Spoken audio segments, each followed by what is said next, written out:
सा भगवतो अरहतो सम्मा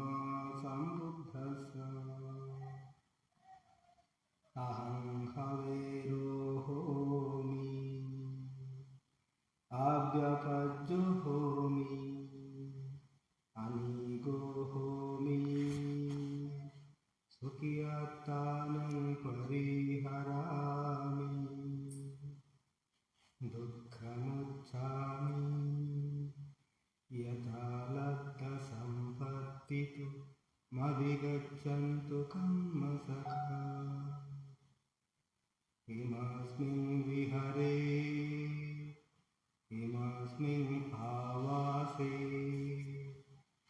किमस्मिन् आरामे किमस्मिन् गोचरगामे किमस्मिन् नगरे किमस्मिन् जनपदे सभ्ये सत्था सभ्ये पाना सभ्ये भूता सभ्ये पुग्गला अवेराहुन्तु अभ्यपज्जहुन्तु अनिगहुन्तु सुखियात्तानं परिहरन्तु दुःखमुच्चन्तु यथा लब्धसम्पत्तितु मविगच्छन्तु कम्मसखा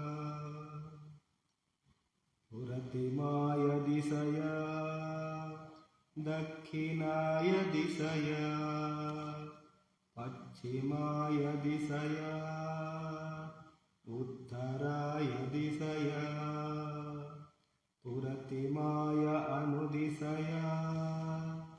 दक्षिणाय अनुदिशया पश्चिमाय अनुदिशया उत्तराय अनुदिशया दक्षिणाय दिशया उपरिमाय दिशया सभ्ये सत्ता सभ्ये पाना सभ्ये भूता सभ्ये पुग्गला सभ्ये अर्थभावपर्यपन्ना अवेराहुन्तु अव्यपज्जहुन्तु अनिगोहुन्तु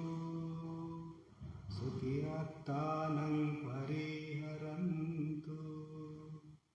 दुःखमुच्चन्तु यथा लब्धसम्पत्तितु मविगच्छन्तु कम्मसखा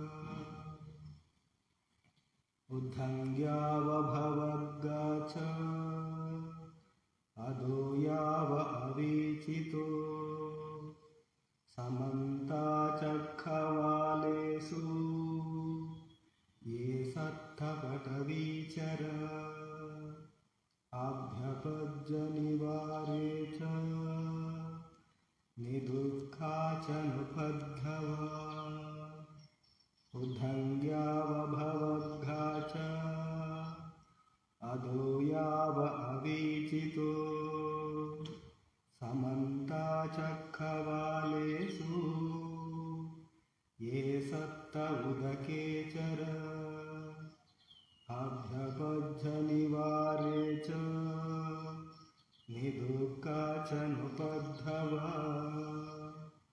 उद्धङ्ग्यावभवद्घा च अधो याव अवीचितो समन्ताचक्रवालेषु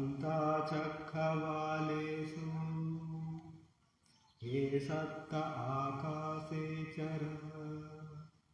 अभ्यपज्जनिवारे च निदुःखा च नुपद्धवा चिरं तिष्ठन्तु लोकस्मिन् सम्मा सम्बुद्धशासनम् चिरं तिष्ठन्तु लोकस्मिन् सम्मा सम्बुद्धशासनम् सम्मासम्बुद्धशासनम्